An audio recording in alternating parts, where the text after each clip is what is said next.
नमस्कार शेतकरी बंधूंनो. डॉक्टर पंजाबराव देशमुख कृषी विद्यापीठ अकोला अंतर्गत कृषी विज्ञान केंद्र सेलसुरा येथून मी डॉक्टर सविता पवार, विषय विशेषज्ञ कृषी अभियांत्रिकी. आज आपण पराठी व्यवस्थापनासाठी ट्रॅक्टर चलित मोबाईल शेडरचा योग्य वापर आणि याचे फायदे या तंत्रज्ञानाविषयी जाणून घेणार आहोत.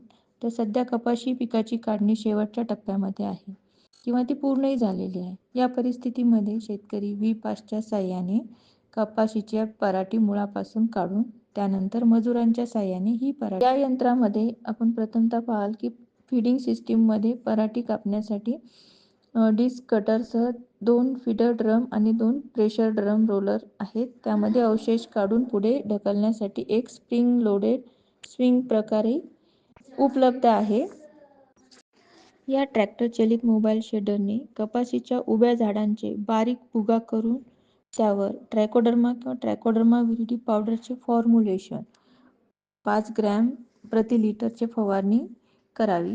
तसेच हे बारीक शेडरने जे बारीक केलेलं बायोमास आहे तर त्याचा वखरच्या साहाय्याने मातीत मिसळावा, जेणेकरून कपाशीच्या अवशेषांचे जलद विघटन होईल आणि जैव रूपांतर होण्यास मदत होईल.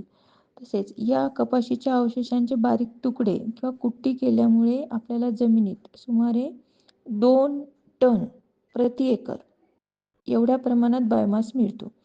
आणि तसेच या प्रक्रियेमुळे आपल्या ज्या मातीचे सेंद्रिय कर्बाचे प्रमाण आहे तर ते सुद्धा वाढते.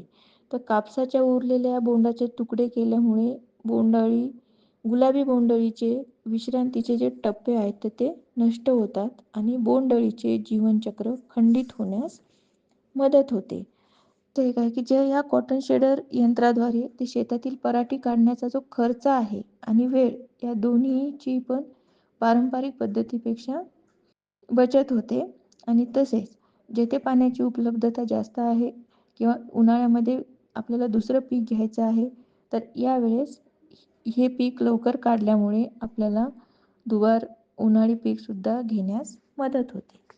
धन्यवाद.